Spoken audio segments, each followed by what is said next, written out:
ठीक है। Special class का आज है आपका चैप्टर का नाम है आयतन। क्या नाम है? आयतन। इंग्लिश में कहते हैं वॉल्यूम। अभी इसके पहले आप पढ़ चुके हैं क्षेत्रफल। क्षेत्रफल में आप आयत का क्षेत्रफल और वर्ग का क्षेत्रफल, दो क्षेत्रफल आप ज़्यादा पढ़े। वृत्त का भी क्षेत्रफल निकलता है, त्रिभुज का भी क्षेत्रफल निकलता है, लेकिन क्षेत्रफल में आप आयत का और वर्ग का पढ़े। ठीक है। तो आयत और वर्ग क्या होता है? आयत जो है और वर्ग जो है वो दोनों समतल आकृति है, यानी उसमें लंबाई होती है और चौड़ाई होती है, लेकिन ऊंचाई नहीं होती है। आयत और वर्ग में ऊंचाई नहीं होती है, ऊंचाई या मोटाई नहीं होती है। मोटाई और ऊंचाई एक ही चीज़ है। जैसे कोई भी चीज़ मोटा होता है, लंबा चौड़ा और इतना मोटा, क्या तो वो उसका मोटाई कहिए या ऊंचाई कहिए। तो आयत और वर्ग में ऊंचाई नहीं के बराबर नहीं होती है, केवल वो समतल आकृति है, इसलिए उसका क्षेत्रफल निकालते हैं, उसका एरिया निकालते हैं। और जिस वस्तु में लंबाई हो, चौड़ाई हो और ऊंचाई भी हो, उसी का आयतन निकाला जाता है। आयतन है वो चीज कि वह कितना स्थान घेरता है, उसी को उसका आयतन कहते हैं। कितना स्थान वो घेर रहा है, लंबाई, चौड़ाई और ऊंचाई तीनों मिलाकर, वो उसका हो गया आयतन। जैसे एक बक्सा, बक्सा में लंबाई होता है, चौड़ाई होता है और ऊंचाई भी होता है। क्या लूडो का गोटी देखिए आप, लंबा होता है, चौड़ा होता है, ऊंचा भी होता है, तो उसका हम आयतन निकालते हैं। यानी जिस चीज में लंबाई हो, चौड़ाई हो और ऊंचाई भी हो, उसका आयतन निकालते हैं। चौक का एक डब्बा आता है, उसका निकाल सकते हैं। साबुन आता है, उसका आयतन निकाल सकते हैं। क्या? क्योंकि वो लंबाई, चौड़ाई और ऊंचाई तीनों चीज होती है उस सब में। समझ गए बात? तो अब है कि जिसमें लंबाई, चौड़ाई, ऊंचाई तीनों चीज रहे, उसको क्या कहते हैं? तो उसी को कहते हैं घन और घनाभ। ठीक है। लंबाई और चौड़ाई है तब हम कहते हैं आयत और वर्ग, है ना। अब उसमें हम लोग अलग अलग बांटे थे कि जब लंबाई चौड़ाई एक ही जैसा हो तो उसको वर्ग कहते हैं, लंबाई अलग हो, चौड़ाई अलग हो तो उसको आयत कहते हैं। ठीक है। ठीक उसी प्रकार से घन और घनाभ में भी है। अगर जिस वस्तु का लंबाई, चौड़ाई और ऊंचाई तीनों एक जैसा हो, कोई समान हो, जैसे लूडो को गोटी होता है, उसकी लंबाई, चौड़ाई और ऊंचाई बराबर होती है, तो उसको कहते हैं हम घन। उसको क्या कहते हैं? घन कहते हैं। लूडो का गोटी जो है एक घन है। ठीक है। और जिस वस्तु में लंबाई, चौड़ाई, ऊंचाई तीनों चीज हो, लेकिन अलग अलग हो, लंबाई हो कुछ, चौड़ाई हो कुछ, ऊंचाई हो कुछ। ठीक है। लंबाई, चौड़ाई और ऊंचाई तीनों जिसका एक जैसा नहीं हो, अलग अलग हो, उसको हम घनाभ कहते हैं। ठीक है। और जिस वस्तु का लंबाई, चौड़ाई, ऊंचाई का माप एक ही जैसा हो, उसको घन कहते हैं। यही तो अंतर है, ज्यादा अंतर है नहीं। घनाभ में अलग अलग और घन में एक ही जैसा। अच्छा, एक बात है कि घनाभ में तीन चीज में दो चीज अगर एक जैसा भी हो तब भी वो घनाभ ही कहलाएगा। ठीक है। लंबाई और ऊंचाई एक जैसा हो और चौड़ाई अलग हो तब भी वो घना भी होगा। तीनों जब एक हो, तीनों की माप जब बराबर हो तभी घन कहलाएगा। और तीन में से अगर एक भी अलग हो तब घनाभ कहलाएगा। ठीक है। तो घन और घनाभ का ही आयतन निकाला जाता है। आयतन किसका निकाला जाता है? घन और घनाभ का। और इसी में आप यहाँ आगे देख रहे हैं, याद रखने जो कि कुछ सूत्र है जो आपको देखना है। तो घन का आयतन बराबर भुजा गुने भुजा गुने भुजा, यानी लंबाई गुने चौड़ाई गुने ऊंचाई। घन के कह देगा कि किसी घन की भुजा इतनी सेमी है तो उसका आयतन ज्ञात करें। किसी घन की भुजा 2 सेमी है तो उसका आयतन ज्ञात करें। तो 2 सेमी उसकी भुजा हुआ, इसका मतलब 2 सेमी वो लंबा भी है, 2 सेमी चौड़ा भी है और 2 सेमी ऊंचा भी है। इसलिए लंबाई गुने चौड़ाई गुने ऊंचाई ही इसका मेन आधार है। लेकिन घन का आयतन जब निकालना रहता है तो उसी को भुजा गुने भुजा गुने भुजा, क्योंकि उसकी भुजा ही लंबाई है, भुजा ही चौड़ाई है और भुजा ही ऊंचाई है। ठीक है। जैसे वर्ग का क्षेत्रफल में करते थे भुजा गुने भुजा, जबकि लंबाई गुने चौड़ाई ही कर रहे थे। लंबाई और चौड़ाई दोनों उसका बराबर होता है। ठीक है। तो आपका घन का आयतन का हो जाएगा भुजा गुने भुजा गुने भुजा, और घनाभ का आयतन का हो जाएगा लंबाई गुने चौड़ाई गुने ऊंचाई। कोई घनाभ रहेगा इतना लंबा, इतना चौड़ा, इतना ऊंचा। ठीक है। क्वेश्चन में आ जाएगा कि एक घन 5 सेमी लंबा, 4 सेमी चौड़ा और 3 सेमी ऊंचा है या मोटा है। मोटा भी, ऊंचाई को कहीं कहीं मोटाई भी लिखता है। तो उसका आयतन ज्ञात करें। तो 5 गुने 4 गुने 3, 5 4 चौके 20, 20 या 60। 60 क्या, इसमें ये भी समझ लीजिए, क्षेत्रफल में आता था वर्ग नहीं, सेमी में रहता था लंबाई चौड़ाई तो क्षेत्रफल आता था वर्ग सेमी में। मीटर में रहता था लंबाई चौड़ाई तो क्षेत्रफल आता था वर्ग मीटर में। किलोमीटर में रहता था तो वर्ग किलोमीटर में आता था क्षेत्रफल। और इसमें किस में आएगा, यानी आयतन का मात्रक क्या है? तो आयतन का मात्रक है घन। ठीक है। आयतन आएगा घन सेमी, घन मीटर, घन किमी, घन मिलीमीटर, घन डेकामीटर, इस तरह से। ठीक है। इसमें ये ध्यान रखना है कि घन, अगर किसी घन का भुजा है 2 सेमी तो उसका आयतन होगा 2 गुने 2 गुने 2, यानी 8 घन सेमी। 2 दूनी 4, 4 दूनी 8 घन सेमी। अगर मीटर में रहेगा तो 8 घन मीटर। ठीक है। तो ये आप ध्यान में रखना है, आयतन का जो मात्रक है वो घन में आता है। तो ये दोनों सूत्र हो गया, घन का आयतन, घनाभ का आयतन। और इधर फिर देख लीजिए, 1 घन मीटर बराबर 10 लाख घन सेमी। 1 घन मीटर बराबर 10 लाख घन सेमी, याद रखना है। उसके बाद 1 लीटर बराबर 1000 घन सेमी। 1 लीटर बराबर 1000 घन सेमी, यानी 1 लीटर का जो बर्तन होता है, अगर कोई बर्तन 1 लीटर का हो जिसमें 1 लीटर तेल या पानी उसमें आ सकता हो, तो उसका आयतन होगा 1000 घन सेमी।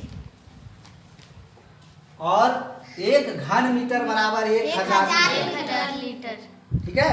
1000 लीटर का जो वाटर टैंक आता है, पानी का टंकी, उसका आयतन 1 घन मीटर होता है। उसी तरह से बनाया जाता है, इंजीनियर उस तरह से बनाते हैं, इसका जरूरत वहीं पर पड़ता है। 1000 लीटर का टंकी बनाना है तो कैसा होना चाहिए, कितना लंबा, कितना चौड़ा, कितना ऊंचा। ठीक है। तो ऐसा करेगा वो ताकि उसका आयतन 1 घन मीटर हो जाए।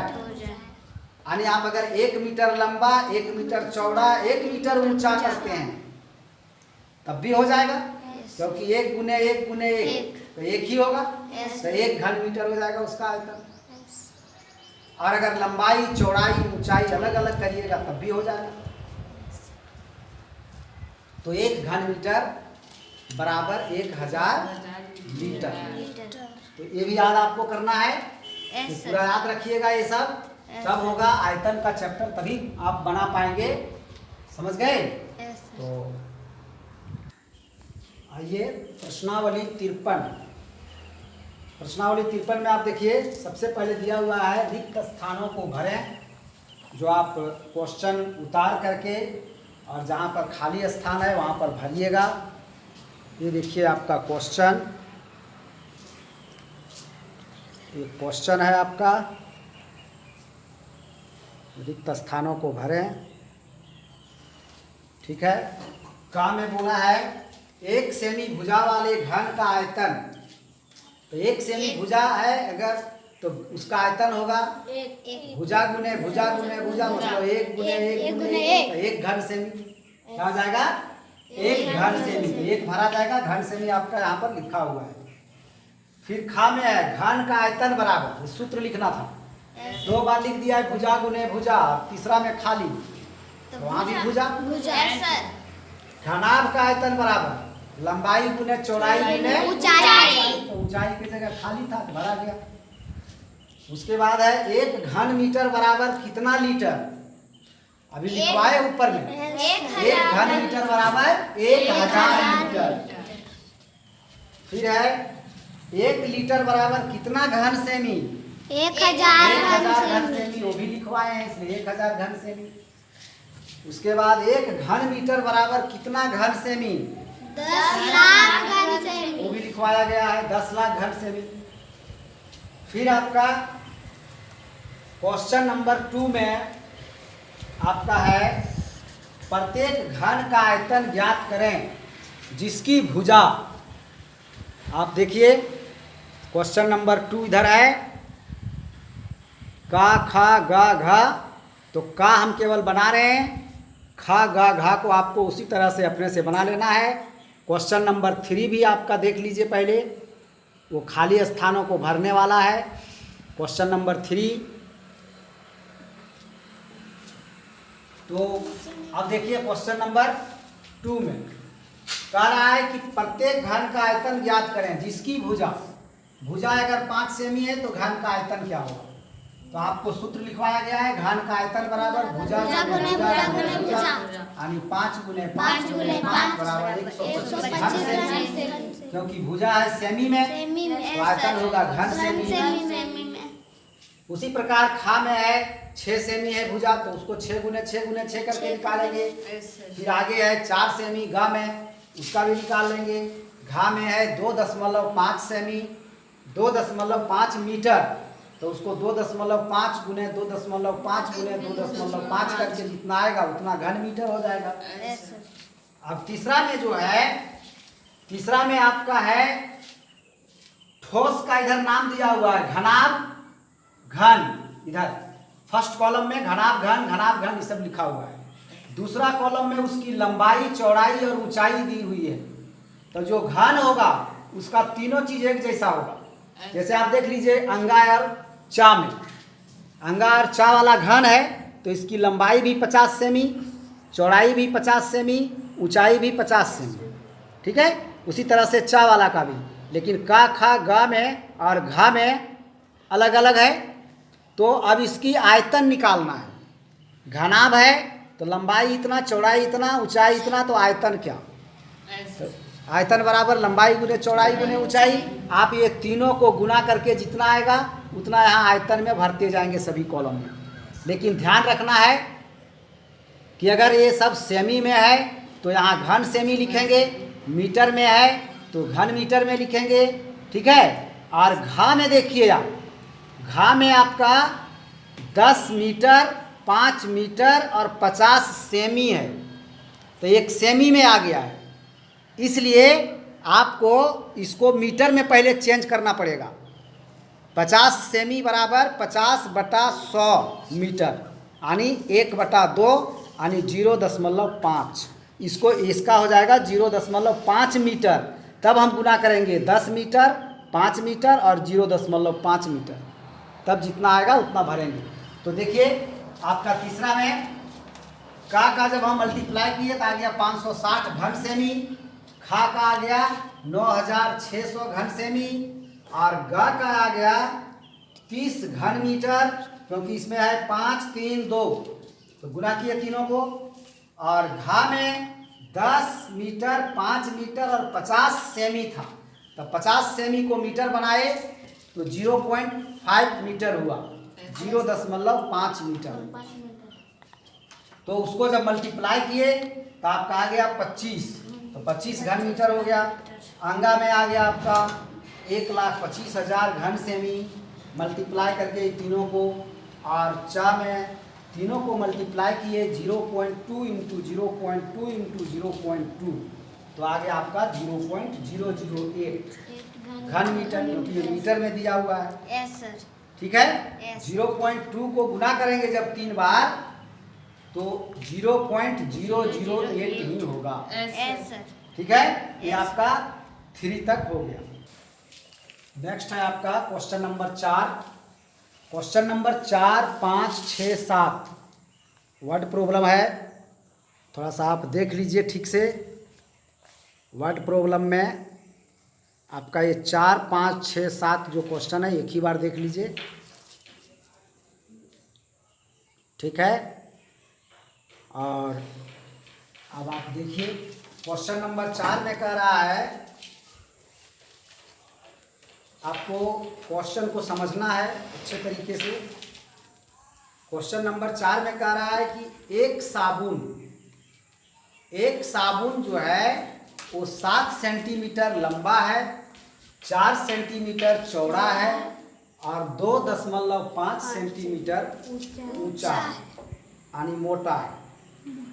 साबुन तो आप लोग देखे, यस सर। तो 7 सेंटीमीटर लंबा, 4 सेंटीमीटर चौड़ा और 2.5 सेंटीमीटर ऊंचा या मोटा, जो कहिए आप वैसा है। और एक बक्सा है जो 63 सेंटीमीटर लंबा, 24 सेंटीमीटर चौड़ा और 25 सेंटीमीटर ऊंचा है। तो क्वेश्चन में आपको पूछ रहा है कि उस बक्सा में वैसा कितना साबुन रखा जा सकता है। ठीक है, यस सर। तो आपको निकालना पड़ेगा इसमें बक्सा का आयतन और एक साबुन का आयतन। साबुन का आयतन। बक्सा का आयतन जितना निकलेगा, समझिए कि बक्सा में उतना जगह है, ठीक है, बक्सा में उतना जगह है, उसका आयतन उतना है, इसका मतलब उतना उसमें स्थान है, स्थान है सर। उतना खाली स्थान है वो बक्सा में। और एक साबुन कितना स्थान घेरता है वो निकलेगा एक साबुन का आयतन से। एक साबुन का आयतन जो निकला वो समझ जाइए कि वो एक साबुन उतना जगह वो घेर रहा है।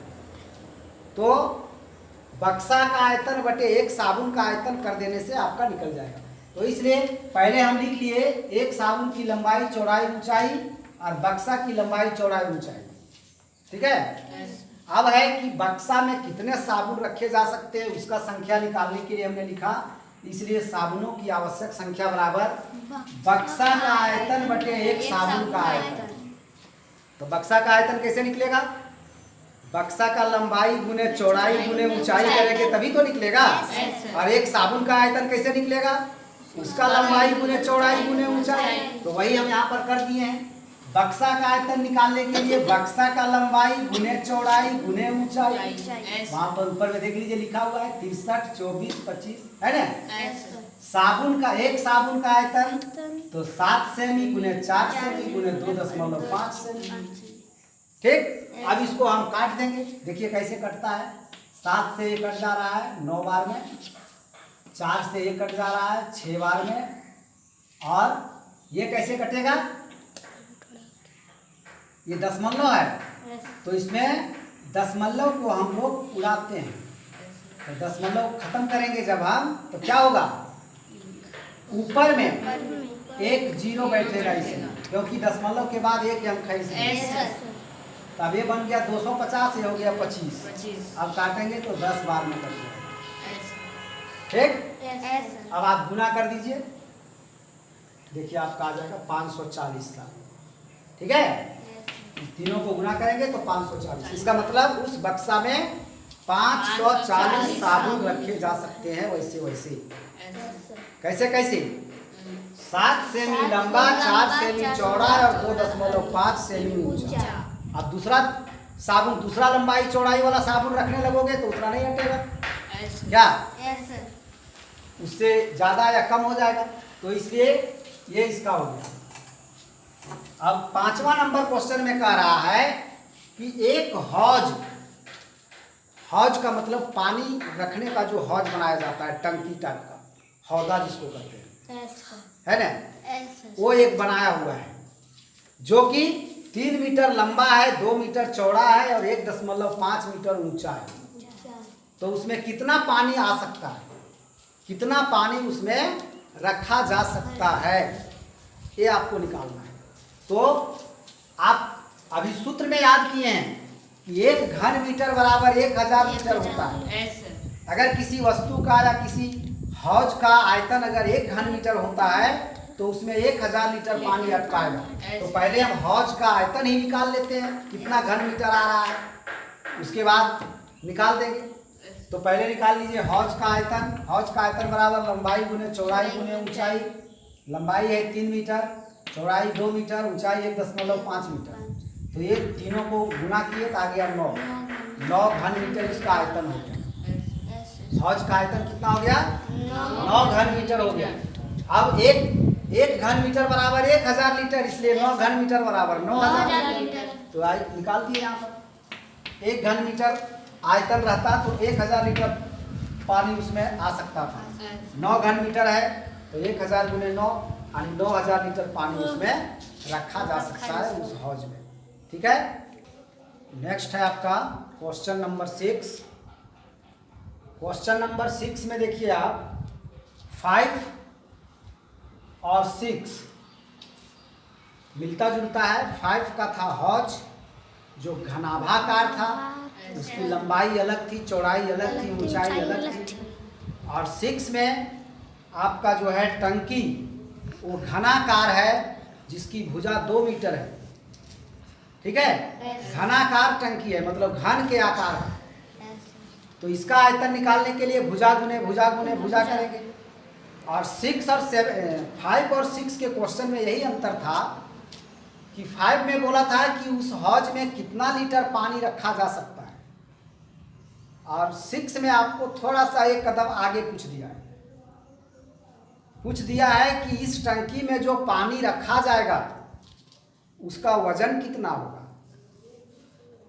ठीक है, पानी जितना रखा जाएगा उसका वजन कितना होगा, जबकि वजन का वो फिर हिंट कर दिया है कि 1 लीटर पानी बराबर 1 किग्रा होता है। तो कितना किग्रा पानी हो जाएगा, तो पहले लीटर में तो निकाल लें। जिस तरह से 5 में निकाले लीटर में, उस तरह से आप 6 में पहले लीटर में निकाल लीजिए कि उसमें कितना लीटर पानी आ सकता है। उसके बाद उसका वजन निकाल देंगे। तो लीटर में निकालने के लिए सबसे पहले आपको टंकी का आयतन निकालना पड़ेगा। तो हम लिखे घनाकार टंकी का आयतन बराबर भुजा गुने भुजा गुने भुजा। भुजा दिया हुआ आपका क्वेश्चन में, क्वेश्चन तो आप लोग को दिखाई दिए हैं। 2 मीटर है तो 2 गुने 2 गुने 2 तो 8 घन मीटर हो गया उसका आयतन। तो 8 घन मीटर बराबर कितना लीटर? 8000 लीटर, क्योंकि 1 घन मीटर बराबर 1000 लीटर। ठीक है, तो 8 घन मीटर बराबर 8000 लीटर। इसका मतलब उस टंकी में 8000 लीटर पानी रखा जा सकता है। अब बोला है कि 1 लीटर पानी का भार है 1 किग्रा, तो 8000 लीटर का क्या हो जाएगा? तो 8000 किग्रा। वही हम लिख दिए, चूंकि 1 लीटर पानी का भार बराबर 1 किग्रा, इसलिए 8000 लीटर पानी का भार बराबर 1 किग्रा। 8000 किग्रा हो गया। अब ये क्वेश्चन नंबर 7। क्वेश्चन नंबर 7 जो है आपका वो क्वेश्चन नंबर 4 के जैसा, जो साबुन रखा जाना था बक्सा में। ठीक है, इसमें है कि एक दीवार में कितना ईंट लगेगा। यहाँ भी वही बात आ गया।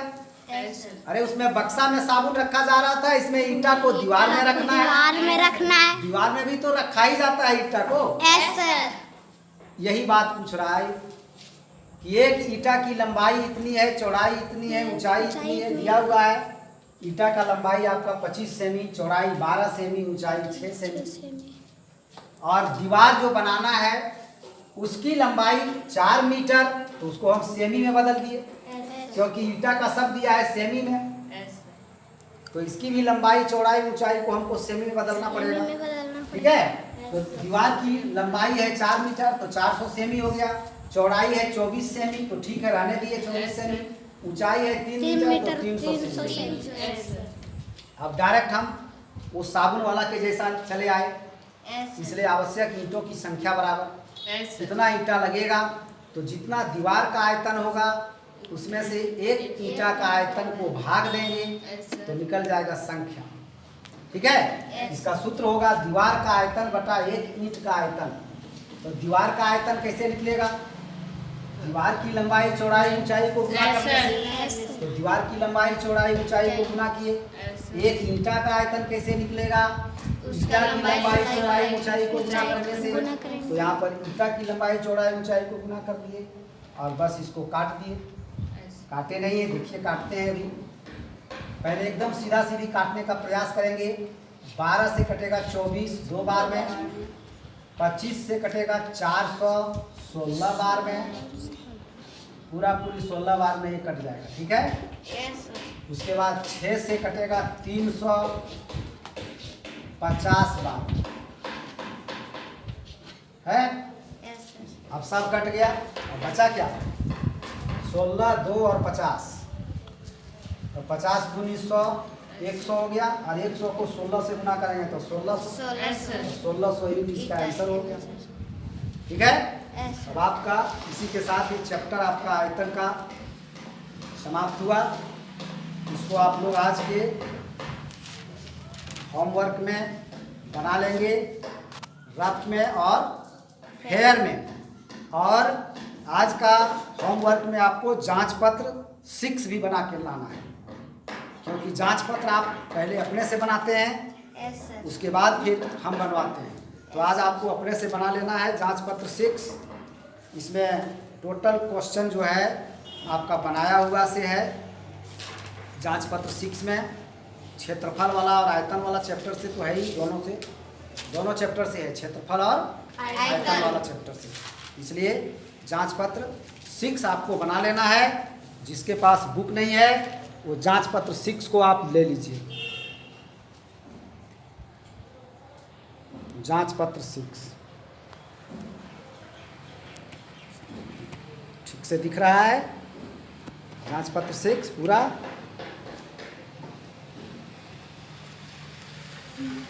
और इधर नहीं है, बस इतना ही है। जांच पत्र 6 भी आपको बना लेना है आज का होमवर्क में। धन्यवाद।